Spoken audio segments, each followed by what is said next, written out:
Apocalipsis capítulo 2, versículo 12.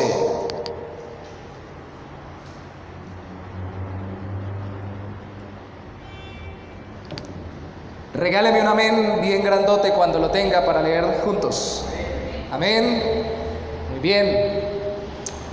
Leemos Apocalipsis 2, del 12 al 17. Dice así la palabra del Señor: y escribe al ángel de la iglesia en Pérgamo, el que tiene la espada aguda de 2 filos, dice esto: yo conozco tus obras y dónde moras, donde está el trono de Satanás, pero retienes mi nombre y no has negado mi fe, ni aun en los días en que Antipas, mi testigo fiel, fue muerto entre vosotros, donde mora Satanás. Pero tengo unas pocas cosas contra ti, que tienes ahí a los que retienen la doctrina de Balaam, que enseñaba a Balac a poner tropiezo ante los hijos de Israel, a comer de cosas sacrificadas a los ídolos y a cometer fornicación. Y también tienes a los que retienen la doctrina de los nicolaitas, la que yo aborrezco. Por tanto, arrepiéntete, pues si no, vendré a ti pronto y pelearé contra ellos con la espada de mi boca. El que tiene oído, oiga lo que el Espíritu dice a las iglesias. Al que venciere, daré a comer el maná escondido, y le daré una piedrecita blanca, y en la piedrecita escrito un nombre nuevo, el cual ninguno conoce sino aquel que lo recibe. Señor, es tu palabra la que abrimos y ante la cual nos inclinamos hoy, Señor, porque es la extensión de ti mismo. Lo que tú dices, lo dices porque tú así eres.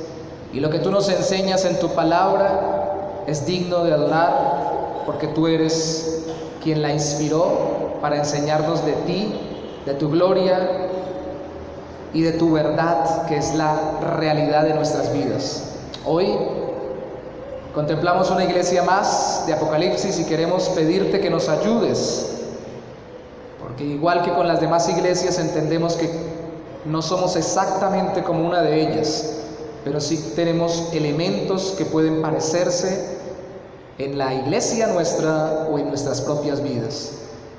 Y si no los tenemos, tenemos la necesidad de estar alertas para poder corregirnos y ser corregidos para la gloria de tu nombre. Te damos gracias en el nombre de Jesús. Amén y amén.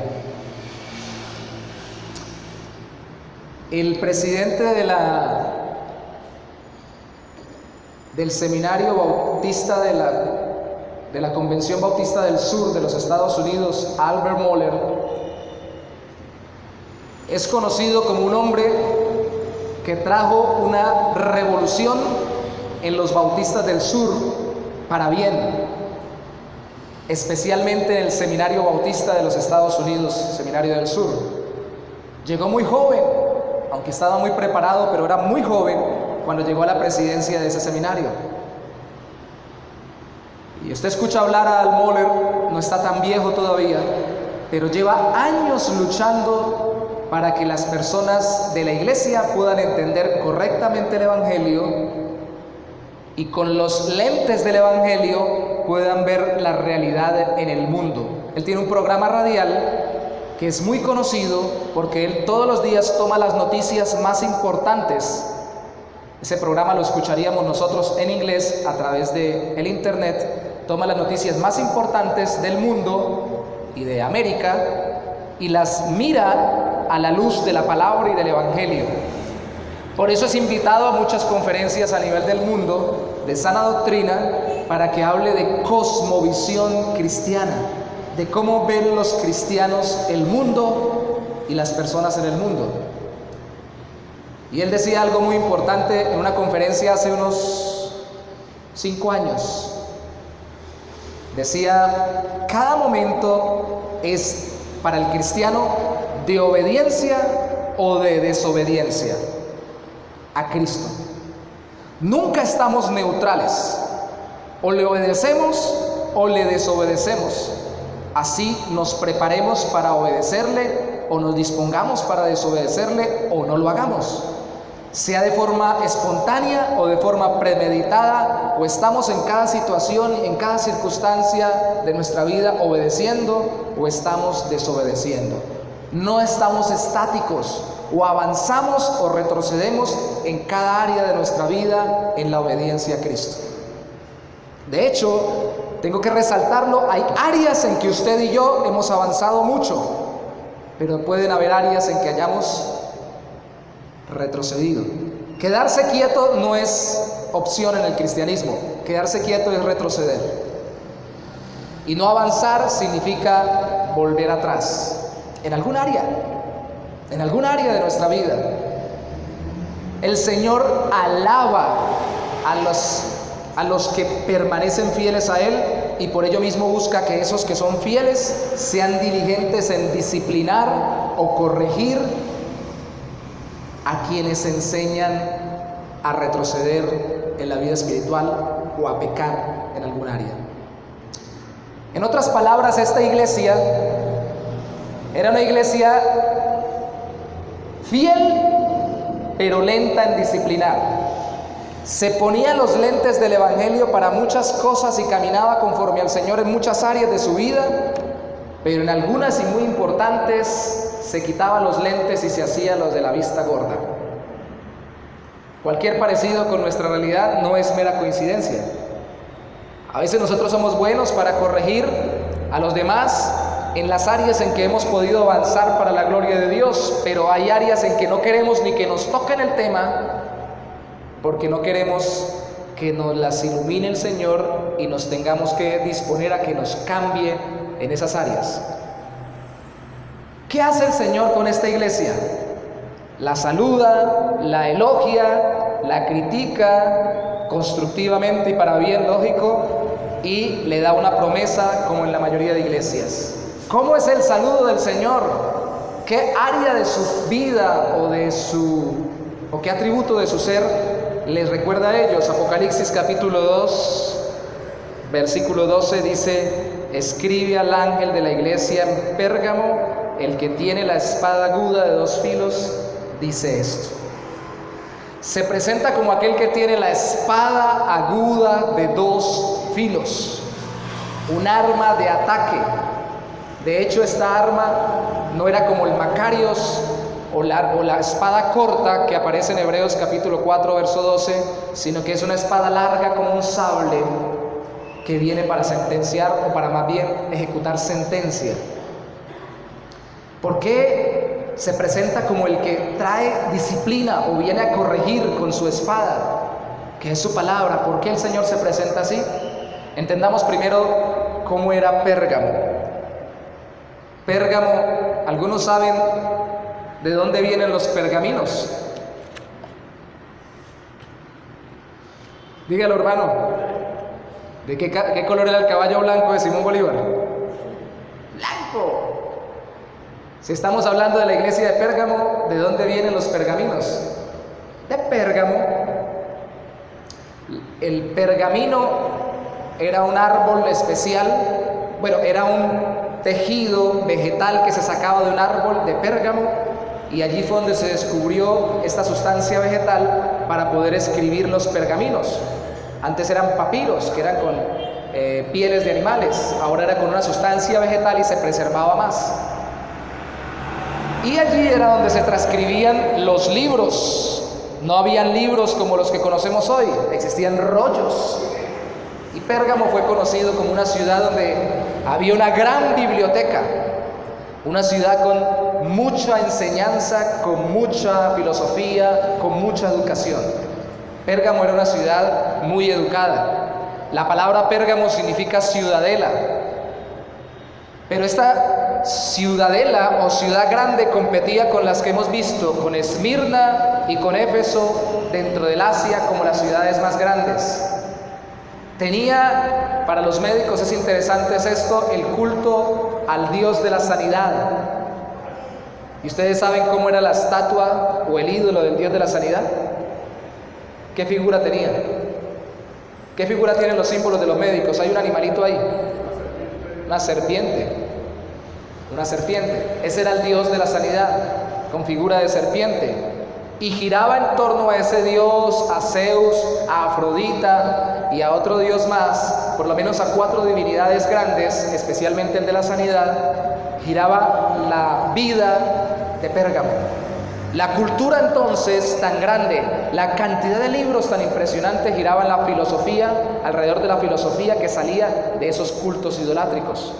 O sea que también había paganismo. Había conexión con el Imperio Romano, como vimos en Esmirna y en Éfeso, en todas esas ciudades porque era provincia romana, pero especialmente en Pérgamo, porque en Pérgamo se volvió el centro del culto en ese sector al emperador romano. O sea que tenía una afinidad mucho más grande con el Imperio Romano. En medio de esta ciudad es donde se establece la iglesia de Pérgamo, y esta iglesia se desarrolla de una forma tal que el Señor tiene que llegar a disciplinarla y corregirla. Vamos por favor a la Biblia en Marcos capítulo 11, versículo 15. Marcos capítulo 11, versículo 15. ¿Por qué el Señor se presenta con una espada? ¿Por qué no se presenta con un chocolate? Con un dulcecito de la época. ¿Por qué tiene que presentarse de forma tan fuerte ante esta iglesia que, como lo vamos a ver, era una iglesia fiel en lo básico? Dije Mateo, es Marcos capítulo 11, Marcos capítulo 11.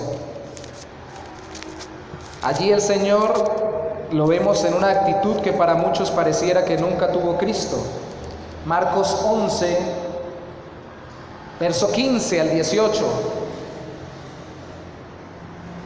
Vinieron pues a Jerusalén, y entrando Jesús en el templo, comenzó a echar fuera a los que vendían y compraban en el templo, y volcó las mesas de los cambistas y las sillas de los que vendían palomas, y no consentía que nadie atravesase el templo llevando utensilio alguno. ¿Cómo les parece esa actitud de Cristo?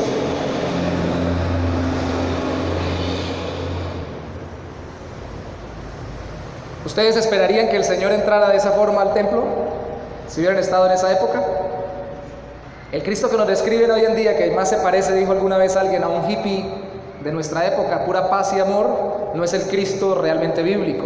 El Cristo bíblico está tan lleno de amor como está también tan lleno de ira santa o indignación por el pecado. De hecho, tengo que recordar que el amor, más bien el odio, es la otra cara del amor. Lo hemos dicho varias veces: si yo amo a la iglesia, aborrezco que se le haga daño, se blasfeme contra ella. Si yo amo al Señor, aborrezco que el Señor sea tenido en poco, o que sea distorsionado quién es, o que sea blasfemado. Si yo amo a los niños, aborrezco que los niños sean maltratados. El amor y el odio son complementarios, no son contradictorios realmente. Y el Señor tiene un aborrecimiento muy fuerte por aquellos que no toman el culto al Padre o el culto a Dios de forma correcta, sino que se acercan de forma incorrecta y blasfema. De hecho, a mí me sorprende que en el versículo 24 diga, el versículo 16 diga que no consentía que nadie atravesase el templo llevando utensilio alguno. ¿Ustedes se imaginan la posición de Cristo? Además de que volca las mesas de los cambistas y violentamente los está echando, separa la mitad y dice: aquí nadie me trae más utensilios. Eso no es bonito para muchos de nosotros, ni es una situación muy tranquila. Es una situación fuerte y es estresante. No sé si a usted le ha pasado alguna vez que haya visitado una casa y que estando en la visita en la casa se hayan puesto a discutir los familiares. Uno se siente incómodo, ¿no? ¿Qué hago aquí? Disculpen, ¿me puedo salir? ¿Cómo hubiera sido la situación en el templo entonces? Pero es necesario que entendamos que el Señor no solo era amoroso para enseñar y para actuar sobre las vidas, sino también amoroso y diligente para expresar la corrección. Verso 17. Y les enseñaba diciendo: ¿no está escrito, mi casa será llamada casa de oración para todas las naciones? Mas vosotros la habéis hecho cueva de ladrones. Algunos dicen que era que compraban mucho más de lo que realmente debían cobrar por el cambio de monedas para poder comprar los animalitos que se sacrificaban. Otros dicen que sencillamente por el hecho de hacer que todo girara en torno al comercio y no en torno a la adoración a Dios, ya con eso estaban haciendo de la casa una cueva de ladrones, de comercio. El hecho es que dice el verso 18, lo oyeron los escribas y los principales sacerdotes y no les cayó muy bien. Buscaban cómo matarle porque le tenían miedo, por cuanto todo el pueblo estaba admirado de su doctrina. La gente no se le rebeló, los que se le rebelaron fueron los líderes sacerdotales. Toda la gente dijo: wow, de una forma especial entendieron que realmente estaban obrando mal y se dejaron corregir. Créame, hermanos, el título de esta enseñanza es una iglesia fiel que se volvió lenta para disciplinar, y no una iglesia fiel que tolera las falsas doctrinas, porque creo que ese debe ser el énfasis que debemos tener en este tiempo. Estamos en una era donde ya no se disciplina.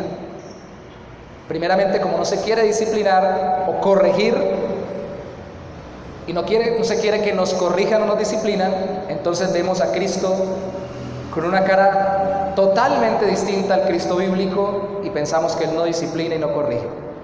Él llegó con la espada de dos filos a una iglesia que necesitaba corrección y disciplina. ¿Esta iglesia de Pérgamo era mala iglesia? No. Vea usted conmigo, por favor, Apocalipsis de nuevo en el capítulo 2. En el versículo 13 hay una alabanza preciosa para esta iglesia de parte del mismo Cristo. Dice: yo conozco tus obras y dónde moras, donde está el trono de Satanás, pero retienes mi nombre y no has negado mi fe, ni aun en los días en que Antipas, mi testigo fiel, fue muerto entre vosotros, donde mora Satanás. Aquí sale el apellido Mora, donde moras. Moras y mora. Miremos por favor ese equilibrio. Tú estás donde mora Satanás. En esa ciudad mora Satanás. Pero al mismo tiempo dice: yo sé dónde moras, antes de ello. O sea, yo conozco el sitio y la sociedad en la que tú estás inmerso. La mayoría creen que el trono de Satanás estaba allí, y esto es muy importante recordarlo porque allí era la ciudad principal de la provincia y donde estaba el centro de dirección política de esa provincia de parte del Imperio Romano. No me digan cómo, pero mi tendencia es a pensar que siempre que hay un gobierno que se levanta por encima de los demás gobiernos a nivel mundial, como el Imperio Romano en su época, y especialmente siempre que hay en ese gobierno un lugar específico donde más se ve esa tendencia política a dominar, ahí está pegado individualmente, personalmente, con todas sus fuerzas y con toda su personalidad individual, Satanás. ¿Recuerdan cuando Daniel estaba ayunando a propósito del ayuno de mañana? Venía la respuesta del ángel Gabriel, y cuando llegó, le dijo: ¿por qué se demoró tanto? No le dijo eso. Él le explicó: lo que pasa es que yo, cuando usted empezó a orar, salí hace 21 días. Daniel ayunó 21 días. Pero Daniel no ayunó 21 días porque dijo: voy a hacer el ayuno de Daniel de 21 días. Ayunó 21 días porque se metió en ayuno esperando la respuesta, y la respuesta le llegó a los 21 días. Y la explicación es que venía y el príncipe de Persia me detuvo. Y la mayoría piensan que ese príncipe de Persia, o ese principado espiritual, o esa entidad demoníaca, era el mismo Satanás, que luchaba contra el mensajero de Dios, que se quedó luchando con Miguel, le dice Gabriel, y está precisamente en el imperio que está levantándose con fuerza en el momento, al pie del imperio persa. Satanás de forma especial está queriendo aliarse, arroparse para perseguir la iglesia con los gobiernos fuertes de cada época y de cada lugar y de cada región. Y seguramente así fue que logró perseguir a la iglesia de Pérgamo. Moras allí,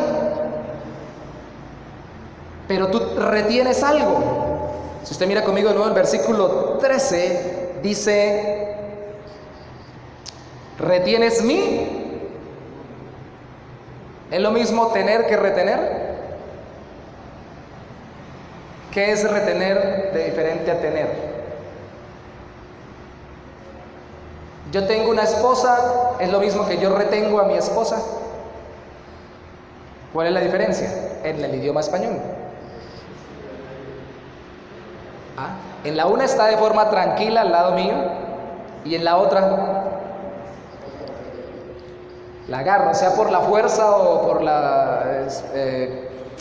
tratos especiales, sea de forma correcta o de forma incorrecta, la retengo, ¿cierto? Grábese muy bien esas dos expresiones en esta carta, porque la palabra tener y retener en el griego juegan un especial, así como la palabra morar juega un especial lugar en esta carta. Tú retienes mi nombre. Esa palabra en el griego significa usas con todas tus fuerzas, imprimes todo tu corazón, como dijo Cristo, con toda tu alma, con toda tu mente, con todas tus fuerzas, para no dejar de conocerme conforme yo me presento en la palabra, para contemplarme en todos mis atributos, para que en cada oración, en cada predicación, en cada reunión y en cada aspecto de tu vida práctica de la congregación sean todos mis atributos vistos, porque mi nombre significa quien yo soy. Recordemos que el nombre en la Biblia es traer a existencia y destinar, o más bien declarar los atributos de aquella persona que estamos diciendo que tiene existencia o que tiene nombre. Yo me llamo Yorley, Aleiro, Parra, Rúa. Un jefe en un laboratorio me decía el sin tocayo, y no he encontrado tocayo, por lo menos no completo, de los dos nombres y los dos apellidos. Pero imagínense que hay gente que no pronuncia bien mi nombre. Imagínense cómo me dirán. Yurley. Yo le digo, no, Yurley es mi esposa. Ah, bueno, eso. Arley. No, Arley es un primo, que a propósito está preso, estamos orando por él. Eso, Ferney. No, Ferney es un amigo. Yorley. Ah, Yorley. Si reunimos a todas esas personas que me conocen y que no son capaces de pronunciar mi nombre, y el uno dice, yo conozco a Yorley, y el otro dice, no, pero yo conozco a Ferney, y el otro dice, pero yo conozco a Arley, y el otro dice, no, yo conozco a Yurley. Dicen, no, pues son personas distintas. ¿Qué es lo importante detrás del nombre? Los atributos o las características. El uno dice, pero el que yo conozco es como un osito, pero de porcelana, es lampiño, no tiene nada de ellos, no sé, no le toca afeitarse sino de vez en cuando. El otro dice, ah, sí, el que yo conozco también, y que a veces cuando no se corta el pelo rápido le abunda y parece como que tuviera un casco puesto. Sí, ese. Y que anda en una moto, dice el otro, el que yo conozco anda en una moto negra. Ah, ese es el que yo conozco. Y el otro dice, no, ha trabajado con laboratorios farmacéuticos. Sí, y el que yo conozco hasta pastores. Ah, sí. Ah, pues es el mismo. Pero usted le dice Yorley, usted le dice Ferney, usted le dice Yurley, y el otro dice, pero Yurley se llama la esposa. Ah, bueno, lo importante no son el conjunto de letras, sino las características detrás del nombre, ¿cierto? Lo que está diciéndole aquí el Señor es, no que conoces exactamente mi nombre, cuál es el tetragramatón y cómo los sonidos vocálicos es Yahweh, Yahvé, Jehová, cómo exactamente se pronuncia, si Yeshua, Jesúa, Jesús, que hoy en día es una polémica muy grande dentro de iglesias, sino cuáles son las características de mi ser, que es lo que importa detrás de mi nombre. Mi santidad, mi justicia, mi misericordia, mi benevolencia, mi amor, mi ira justa, pero mi ira. Todo lo que yo soy, tú lo conoces y te esfuerzas por darlo a conocer, lo retienes con todo tu ser. Así el mundo donde tú moras, que está dirigido por Satanás, aliado con el gobierno de paso, para que se le rinda culto al gobierno, y no solamente al gobierno romano, sino al emperador romano, así se opongan a ti, tú con todas las fuerzas retienes mi nombre y predicas quién soy yo. Esa es una tremenda alabanza. Retienes, es decir, con todas tus fuerzas te aferras a quién soy yo. Y la siguiente frase después de la coma dice: no has negado mi fe. Es decir, no has ido en contra de lo que es la fe en mí y no has dejado de creer en quien yo soy. Eso es una tremenda alabanza. A pesar de estar en un lugar donde el gobierno es tan fuerte, donde Satanás está tan bien estructurado en las esferas políticas y de gobierno, que han logrado que muera uno de tus hijos, o de tus creyentes, o de tus miembros.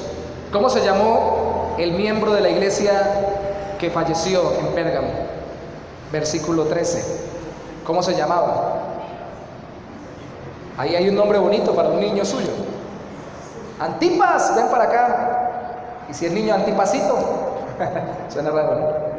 Algunos creen que es la abreviatura de Antípatro, que sería antes del Padre.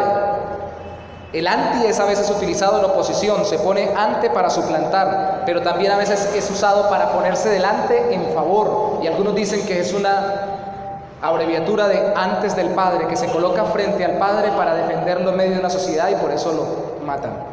Se coloca frente a Dios para decir: mi Dios es esto, como el buen heraldo del rey que viene a publicar la voluntad del rey y que el pueblo rebelde termina matándolo porque ama mucho a su rey. Así pasó con Antipas. Hemos hablado ya que seguramente el culto idolátrico a Roma y a los emperadores romanos les hacía ofrecer incienso y que tal vez eso pasó con este hombre. ¿Qué pasaría si alguno de nuestra iglesia lo mataran por causa del evangelio? Alguien me comentó alguna vez que he hablado por la misericordia del Señor con gente de diferentes bandos políticos durante mi vida, corta vida, pero vida. He hablado con gente también de grupos subversivos de diferentes posturas y me contaban alguna vez en algún lugar que llegaron a un sitio, un grupo sacando al otro grupo, y llegaron a una iglesia armados, según ellos pensaron solo asustar a los de la iglesia cristiana en un pueblo. Y llegaron armados y empezaron a decir: todos los que sean verdaderos creyentes se quedan porque se van a morir. Los que no quieran vivir, váyanse. Los que renieguen de su fe se pueden ir y sálvense. Pero los que crean realmente en el Cristo que predican y lo que se está enseñando aquí, quédense. ¿Usted qué cree que pasó? ¿Se fueron o se quedaron? En esa historia que me contaba alguien, se fueron la mayoría y se quedaron solamente, si no recuerdo mal, un anciano y una niña, y un niño, junto con el pastor. A veces el pastor también sale corriendo. Tengo que hacer la aclaración. A veces es el primero que corre, lastimosamente. Se quedaron. Y esta gente les dijo a ellos, le dijeron al pastor: pastor, quédese con estos dos y empiece otra iglesia. Aquellos no sirven. Aquellos no eran nada. ¿Recuerdan lo que veíamos en la iglesia pasada? La persecución termina quitando toda polémica de controversia doctrinal, porque el que se queda sabe que arriesga la vida, así que no tiene tanto problema de meter doctrinas falsas. Él se queda porque cree realmente en el Señor. Si no, ¿para qué se va a arriesgar a que lo maten metiendo una doctrina que no es correcta? Aquí había pasado así, ya había muerto uno, y eso debe afirmar la fe. Realmente en la Biblia la sangre de los mártires es la que hace germinar la palabra de Dios en medio de una iglesia. Trae Dios a través del sacrificio de sus hijos, que es valioso delante de Él, dice la palabra, trae un avivamiento especial en medio de los verdaderos creyentes y los estimula a predicar, como cuando mataron a Esteban, como cuando mataron a Jacobo. La iglesia se levantó a predicar más todavía, porque decían: si estos se sacrifican por el Señor, nosotros ¿cómo nos vamos a quedar igual? Vamos a esforzarnos y a servir. Entonces era una iglesia muy fiel, porque Cristo llega a disciplinar. Después de ese tremendo piropo que le echa a la iglesia de Pérgamo, le da unos cuantos versículos de corrección. Verso 14: pero tengo, resáltelo, unas pocas cosas contra ti. Dios quiera que el Señor diga eso de nosotros y no diga que tengo más cosas contra ti. que a favor de ti. Unas pocas cosas contra ti. ¿Qué pasaba en esa iglesia que al Señor no le gustaba? Que tienes a los que retienen la doctrina de Balaam, que enseñaba a Balac a poner tropiezo ante los hijos de Israel, a comer de cosas sacrificadas a los ídolos y a cometer fornicación. Tener y retener. El problema es que tenían o toleraban o dejaban que quedaran ahí aquellos que retenían, se aferraban fuertemente, abrazaban enseñanzas falsas tipificadas por Balaam en el Antiguo Testamento y por los Nicolaitas en el Nuevo, que llevaban a la iglesia no solamente a tener un falso concepto de la vida espiritual y de Dios, sino también a contaminarse con la pecaminosidad de la época. Hermanos, si usted iba a comprar un kilo de carne, lo vemos en Romanos capítulo 14, por favor, pueden ustedes mirarlo en su casa. Había una controversia entre cristianos porque decían, bueno, ¿eso fue sacrificado o no fue sacrificado a los ídolos? Primera de Corintios 8 y 10, Pablo abarca el problema y dice, el ídolo no es nada. Si antes de sacar el animal a la venta, la carne, y que yo me la coma, el animal fue sacrificado a un ídolo pagano, y yo no lo sé, el ídolo no es nada, no tengo problema, no tengo conciencia de eso, le doy gracias a Dios y me lo como. Y en Timoteo capítulo 4 Pablo lo resalta. Todo lo que Dios creó es bueno para comerse, con oración y acción de gracias. Pero existía la controversia entonces, pero si me dicen que lo sacrificaron para hacerme caer en descrédito con la gente débil en la fe, y si además es para negar la comunión en la iglesia, peor aún, o para alterar la comunión en la iglesia, peor aún. Si me dicen venga y trabaja con nosotros en la carnicería vendiendo carne, pero si va a trabajar en la carnicería no solamente tiene que vender la carne, tiene que estar en el culto donde sacrificamos el animal, y usted necesita trabajar, ¿usted cómo hace? O como pasaba en esa época, que los sindicatos no se reunían alrededor de unas filosofías sindicales, sino alrededor de un patrono o de un dios específico para los artesanos, para los pescadores, para los carniceros, y alrededor de ese dios rendían culto. Y usted decía, yo quiero trabajar porque ese es mi arte, pero me dicen que me dan empleo si yo me meto a esa asociación y rindo culto con ellos, si no me sacan de la posibilidad de comerciar. ¿Usted qué haría? Aquí habían podido sobrevivir y ser muy fieles, al punto de que ya habían matado a uno. Pero resulta que algunos habían sucumbido. Unas pocas personas, significan unas pocas cosas. Unas pocas personas habían sucumbido ante la enseñanza que vimos hace 2 semanas de Balaam, que era la estrategia de decirle al pueblo de Dios, no que Dios iba a actuar en contra de ellos, sino a incitarlos a hacer lo que no es conforme a la voluntad de Dios, para que Dios los trajera a castigo o a disciplina. Entonces algunas personas sucumbieron ante esa enseñanza, y seguramente para no perder su trabajo, sucumbieron y comieron de lo sacrificado a los ídolos, entraron dentro del sistema idolátrico, siendo cristianos en la iglesia, siendo miembros de la iglesia de Pérgamo, también cayeron en fornicación, porque los cultos paganos no solamente tenían adoraciones, sino que también tenían prácticas sexuales, y tal vez se contaminaron sexualmente con las personas de ese culto por poder avanzar en su sociedad. ¿Cómo sería eso hoy?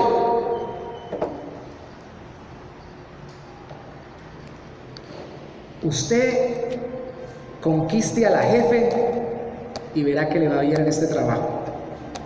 No es sino que le pegue una picadita de ojo, le eche uno que otro piropito, y verá como usted aquí nadie lo echa. Aprenda, amigo, porque aunque usted sea cristiano, usted tiene que saberse mover en el mundo. Y está bien que uno sea cristiano, pero tampoco ser fanático. Usted lo que tiene es tener un pie en la iglesia y un pie en el mundo, y saber cómo se desenvuelve en ambos lados para que le vaya bien en la iglesia y en el mundo. Si hay que hacer algún negocio medio raro, lo hace, pero que no lo pesquen para que no traiga un descrédito a la iglesia y su testimonio como creyente. Y si tiene que sucumbir ante alguna clase de ilícito, algo que realmente sea ilegal, pues trate de que no lo pesquen o que su nombre no sea involucrado. Mire, por favor sepa que aunque somos cristianos necesitamos movernos en este mundo, así que póngase las pilas a también ser vivo en este mundo, porque si no, el vivo vive del bobo. Acuérdese, y si usted no se pone vivo, camarón que se duerme, se lo lleva a la corriente. Estoy hablando cómo sería una enseñanza balamita o nicolaíta en medio de la iglesia de Pérgamo en este día. ¿Hay o no hay gente así? Hermana, me va mal con mi marido. Hermana, para eso hay otros hermanos acá en la iglesia. Écheles ojo, mírelos bien, y más espirituales todavía. Y lo mismo al revés. ¿Existe eso en la iglesia? Existe. El primer libro que leí, creo que lo he hecho varias veces en mi vida de cristiana, de consejería, fue Consejería entre Amigos. Y una cosa que me quedó entre ceja y ceja es que la gente prefiere pedirle consejería al amigo de confianza antes que al pastor o al consejero profesional. Amigo, esa mujer me salió mala, cristiana y todo, sirviendo en la iglesia, pero no, esa mujer no es comprensiva, cantaletuda. Ay, hermano, no se preocupe, esté tranquilo, que para eso hay otras muchachas por ahí y todo lo demás, y ya es un hermano de la iglesia. Sucede. No eran la mayoría en Pérgamo, eran unos cuantos, eran unos pocos, pero hacían una bulla y hacían un daño terrible. Por eso Cristo les critica y viene a disciplinarlos por tener, sin molestar, a los que retienen con todas sus fuerzas ese tipo de filosofía mundana en medio de la iglesia. Diferente a Éfeso. ¿Recuerdan qué hacían en Éfeso? En Éfeso no los soportaban, en Éfeso no los toleraban, en Éfeso rápidamente decían: usted está enseñando eso, para de enseñar. En medio de la iglesia, en medio de la congregación, y si no, pierde la membresía. Si no, usted no puede seguir enseñando si tiene un cargo ministerial. No, señor, ¿cómo se le ocurre?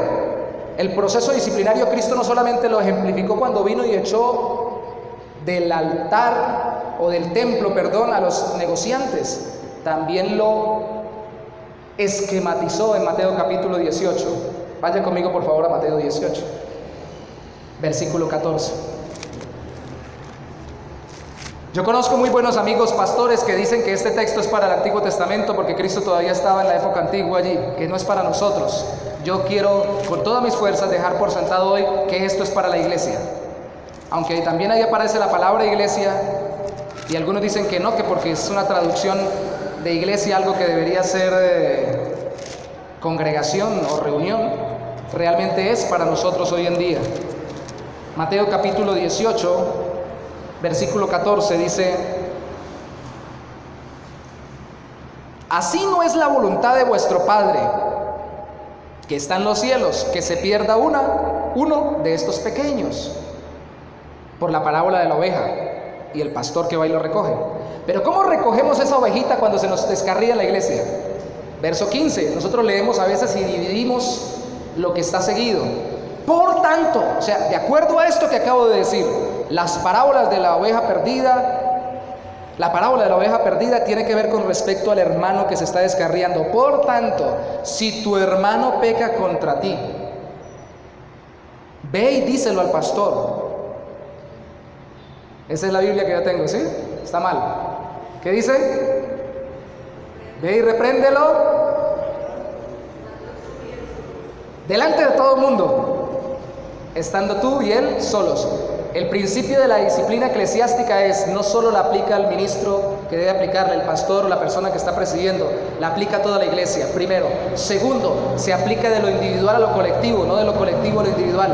Tercero, de lo privado a lo público, no de lo público a lo privado. Es decir, tenemos que dejar al final lo público, al final lo colectivo, para preservar la integridad de la persona y buscar la reconciliación con Dios y con su iglesia.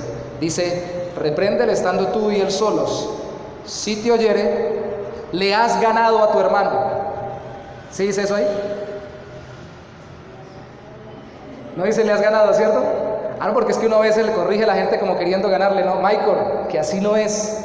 Michael, que así sí es. Michael, que así no se acomoda la cuestión de las pantallas. Michael, no, pero así sí es. Que no, Michael, que sí. Que no, que sí, que sí, que no. Cuando ay, si era así, ve, le gané.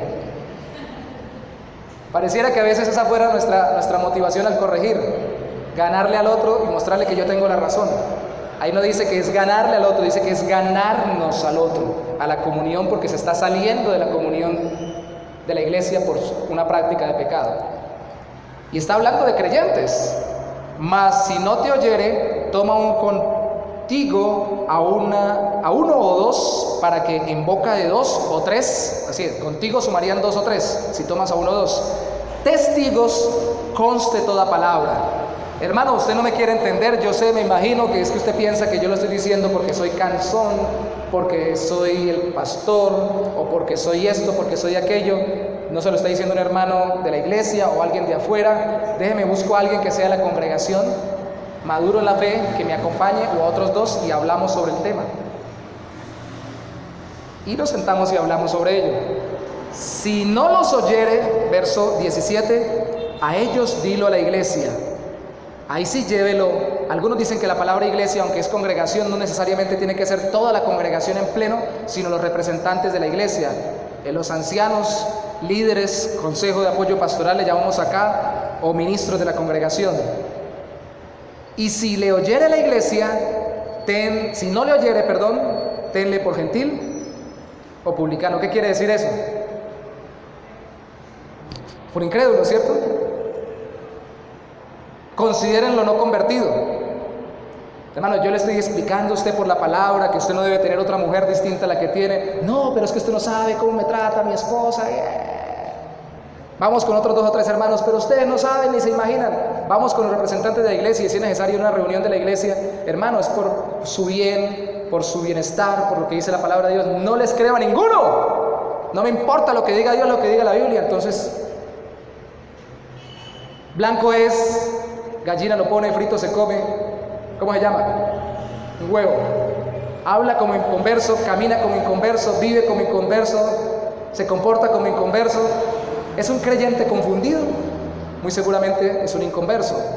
Y la iglesia, este proceso puede durar desde días, meses, hasta años. No estamos hablando de un proceso, hagamos punto 1, punto 2, punto 3, punto 4 en este día y salimos del tipo. No. Mi experiencia es que aplicando este proceso, ya como pastor, pero también haciéndolo con los hermanos, la gente que realmente no es creyente termina yéndose antes que el proceso termine. No se aguanta el proceso. No se aguanta que en 1 mes, 2 meses, 3 meses le estén preguntando, le estén reconviniendo, le estén enseñando amorosamente, no por ganarle, sino por ganarlo, le estén redarguyendo. No se aguanta y dicen, ¿sabe qué? Esto no es para mí. Me voy a otro lado donde tengan, algunos dicen, más amor, donde lo entiendan a uno y sepan que no todo el mundo tiene que ser igual y hacer todo lo que dice la Biblia. Termina la gente yéndose. En mi experiencia nunca he tenido que declarar a alguien que no es creyente o expulsarlo de la membresía. Hemos puesto en esta congregación, después de 3 meses de no congregarse, a personas que no han dicho por qué. De acuerdo a los estatutos, los hemos puesto en estudio como miembros inactivos. Y vamos y los visitamos y le decimos, hermano, ¿qué pasó? Que no ha vuelto y todo lo demás. Pero si con el tiempo ellos manifiestan que no van a regresar o definitivamente no regresan, pues si no se congregan y no vienen, no son miembros, los sacamos de la membresía. Pero no por un pecado practicado, sino por la falta de comunión con la congregación. Pero eso es lo más trágico que hemos hecho. Siempre en el camino, cuando es por un pecado consentido, la gente misma se autoexpulsa porque no quieren que vayan hasta el final. Qué problema, ¿no? ¿A quién de los que está aquí le gusta que los corrijan? Que les llamen la atención, que los regañen. Gloria a Dios, aleluya. ¿Ah? ¿Por qué? Porque no va con nuestra naturaleza humana el hecho de que nos estén diciendo se está equivocando en esto o en aquello. Viendo todo esto, recuerdo el hecho de que nosotros ni siquiera en nuestros hogares, a veces por la moda de hoy en día, entendemos que debe aplicarse la disciplina. 2 cosas resume un libro que le recomiendo del pastor Ted Tripp en su libro, a la mitad, en el capítulo 18, La crianza de los hijos. El libro se llama Pastoreando el corazón de tus hijos. Dice, la crianza en la Biblia se resume en 2 cosas, comunicación y vara. Vara y comunicación. La vara comunicable o la comunicación variable, no. Vara y comunicación, 2 cosas. Y la vara no necesariamente es maltrato, es una expresión de amor que hace que vea de forma clara y rápida la persona que está bajo nuestra autoridad las consecuencias a las que lo va a llevar si sigue en esa actitud. Imagínense que usted y yo vamos caminando hacia un precipicio, o que voy yo, por favor, permítame ponerme como ejemplo. Me pongo mis auriculares, voy escuchando alguna canción hermosa. Para mí el vivir es Cristo. Para mí el vivir es Cristo y el morir es ganancia. Voy escuchando una canción preciosa, voy tarareándola, tanto que hasta medio cierro los ojos y voy caminando por una calle que al lado tiene una especie de precipicio. Usted empieza a gritarme: ¡Ey! ¡Se va a caer! Yo voy con mis audífonos. Vivir es Cristo, mi vida es Cristo. Yo voy cantando, chévere, ¿no? Y si me muero voy con el Señor, voy pensando, ¿no? Y casi que lo voy a hacer porque estoy caminando al borde del precipicio. Si usted se me acerca antes de que yo caiga al precipicio y porque yo no escucho y no le presto atención, y lo que ve es que lo único que puede hacer es tumbarme sobre mi propia altura para que yo no caiga al precipicio, créame que cuando me caiga y me tumbe, yo me voy a parar y decir: ¿qué pasó? ¿Cómo me voy a poner? Yo no voy al precipicio. Imagínate que llegue el hermano Álvaro y me tumbe. Y yo: pero hermano, ¿cómo ya nos llevamos así con esa confianza? ¿Qué pasa, hermano? Me tumbó, me ensucié, me tiró, me raspé.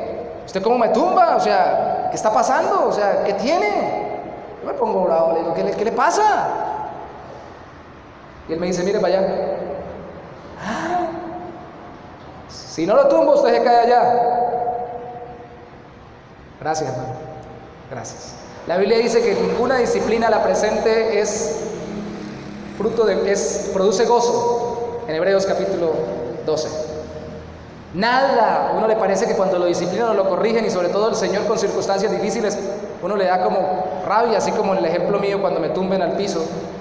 Pero dice: tiene fruto apacible de justicia. Cuando veo de lo que me está librando Dios y en lo que me está introduciendo en una vida de obediencia a Él, digo: gracias, Señor, por lo que estás permitiendo sobre mi vida. Y eso debemos tenerlo en cuenta en nuestras iglesias. Corregir a los que enseñan a pecar, que están enseñando a pecar para no perder oportunidades en el mundo, es combatir al mundo dentro de la misma iglesia.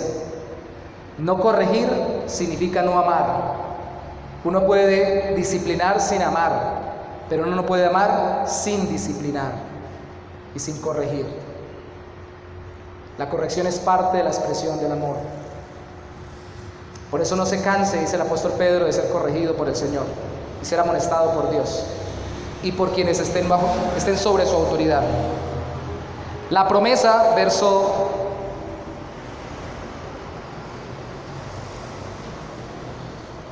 18,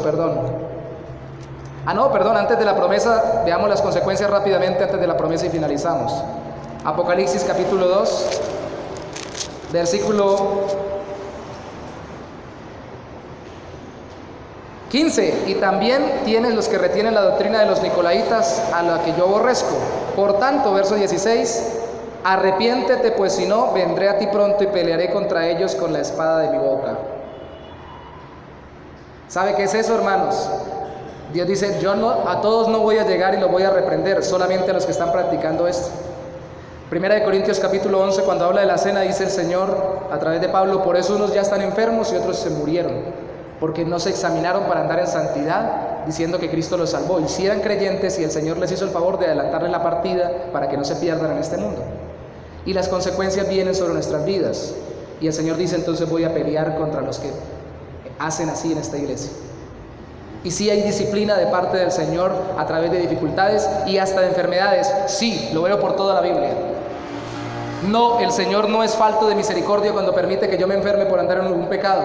Al contrario, es bien misericordioso cuando permite que la consecuencia del pecado venga sobre mi vida, para que yo rápidamente reaccione. Esto no se predica en todas las iglesias, ¿cierto? ¿O sí? Hablar de disciplina no está de moda, ¿cierto? Verso 17. Al que tiene oído, oiga lo que el Espíritu dice a las iglesias. Al que venciere le daré a comer del maná escondido y le daré una piedrecita blanca Y en la piedrecita escrito un nombre nuevo, el cual ninguno conoce sino aquel que lo recibe. Aunque esa es la siguiente iglesia que veremos después en Tiatira, que se habla de las profundidades de Satanás. En Tiatira, al parecer, lo veremos la semana entrante, era más por tener posiciones que se metían con las falsas doctrinas. Al parecer aquí, por la promesa, en Pérgamo lo que pasaba era que querían esculcar muy bien cómo actuaba el diablo. Yo tenía un amigo que veía películas de terror, de las más terribles que ustedes se imaginen. No sé cuál sea hoy en día una terrible. ¿Quién sabe algún nombre? Tranquilo, levanten la mano, no voy a decir que usted la ve. Sale la propaganda. Pero el asunto es que las veía y yo le decía, ¿cómo se trasnocha usted viendo eso y no es capaz de leer un capítulo de la Biblia? Me decía, es que yo quiero ver cómo es que actúa Satanás en lo oculto. ¿Cómo es que hace el diablo para engañar a la gente con todo este cuento? Pues al parecer ese era como, ¿por qué lo deduzco? Por la promesa. Lo escondido o lo oculto es atractivo, tanto para lo bueno como para lo malo. Nosotros somos seres humanos creados para investigar y adentrarnos en más profundidades de lo que conocemos. Y aquí está diciendo que al que venciere, es decir, que al que resista esa tentación de contaminarse con el mundo, según algunos hermanos que enseñan mal en la iglesia, al que venciere eso, yo le voy a dar algo. ¿Qué le voy a dar? Versículo 17. Maná escondido. Juan capítulo 6, versículo 51 dice el Señor Jesucristo, yo soy el pan que descendió del cielo. O sea, no les dio Moisés el maná, yo soy el maná. Sí descendió maná del cielo, sí es cierto, pero ese no era el verdadero pan del cielo. El verdadero pan del cielo es el que estaba en el cielo, el Hijo de Dios que ha venido a hacerse hombre aquí en la tierra. Y por eso es que tienen que comerme y beberme a mí. ¿Qué quiere decir eso? No que me canibalicen, sino que me crean y reciban en su vida para vivir conforme a mi voluntad. Yo soy el maná escondido. Yo. Estaba escondido, vino y ahora volvió otra vez a la diestra del Padre en sentido humano. Y dice la Biblia en Colosenses que estamos nosotros escondidos con Cristo en Dios. Está escondido al mundo, pero está claro para nuestro corazón. Y una comunión más profunda es lo que tenemos que buscar en vez de una simple investigación profunda de lo que hace el diablo o lo que hace el mundo, en cualquier área. De quién es Cristo, de cómo actúa Cristo, de quién es Cristo en mi vida. Por eso el tema más importante para estudiar se llama Jesucristo y su obra salvadora, el Evangelio. Y el creyente que más indaga en esto se vuelve no solo más santo, sino más sabio. Y miren la historia y se dará cuenta que los grandes filósofos fueron cristianos. Y antes del cristianismo fueron judíos, o por lo menos después también del cristianismo fueron judíos los que no se convirtieron al cristianismo. Mire cómo el mundo está lleno de grandes pensadores porque meditaban en el tema más grande, más digno y más profundo de meditar, que es en Cristo, en vez de estar pensando en qué pasará en la próxima película de Avengers, por ejemplo. ¿Será que lo matan o no lo matan? No sé, estoy especulando, no sé quién maten o no maten. ¿Lo resucitan o no lo resucitan? ¿Qué pasará con esto? ¿Qué pasará con aquellos? Todas esas cosas son buenas para ejercitar la mente, pero no son tan efectivas como la meditación en quién es Cristo. La promesa es conocer más al Señor ahora y en la eternidad después de muerte. Y tener una piedrecita blanca. ¿Cuántos quieren tener una piedrecita blanca? ¿Por qué la quieren tener? ¿Qué significa la piedrecita blanca? Hay dos interpretaciones. Unos dicen que era una piedra preciosa, porque blanco también significa iluminado, y que si iluminaba podía ser una especie de esmeralda o piedra preciosa o rubí o lo que fuera. Recuerden que los sacerdotes tenían piedras escondidas que se llamaban Urim y Turim detrás del efod y que reflejaban algunas de las voluntades del Señor cuando ellos lo sacaban. Solo de acuerdo a la voluntad del Señor. Esto no era piedromancia, era cuando Dios quería reflejarlo. Y algunos dicen que ahí estaba escrito el nombre del Señor. Otros dicen que la piedrecita era la que se utilizaba cuando existía un juicio y que cuando se declaraba culpable la persona se le entregaba una piedrecita negra y que cuando se declaraba inocente se le entregaba una piedrecita blanca. ¿Y qué quiere decir la piedrecita blanca? Estás libre de toda clase de culpa. Y en el caso nuestro, mueres y vas a mi presencia a ver el nombre escondido del Señor ahí en esa piedra. Los que están aquí tienen parejas, ¿tienen algún nombre especial con el que llaman a su pareja? Mi pupuchurro, mi trululú. Eso es muy dulce. Eso es malo para los diabéticos. Mi corazón de melón. ¿Qué significa cuando las personas se tratan con un nombre especial distinto al que realmente tienen? En el caso de las parejas, ¿qué hay ahí? Afecto. Hay intimidad. De hecho, hay nombres que no se repetirían ellos, sino solamente entre ellos mismos, las parejas. Y muestran algún aspecto especial de su personalidad que nadie más va a conocer, sino solamente su pareja. Esa es la promesa de nuestro Señor. Conocer cada día más al Señor a tal punto que nos asombre cada aspecto de su personalidad. Si nosotros nos dejamos disciplinar y somos diligentes en disciplinar en nuestras vidas y en las vidas de otros aquello que no es conforme a la voluntad del Señor. Somos fieles. Tal vez los de Pérgamo toleraron falsos maestros por curiosos con cosas espirituales que les vendían, pero nosotros queremos es conocer más a Cristo. Queremos conocer más a Cristo. Gloria a Dios. Por eso en este día vamos a ponernos sobre nuestros pies, por favor. Y vamos a pedirle al Señor que nos permita tener una comunión más íntima con Él.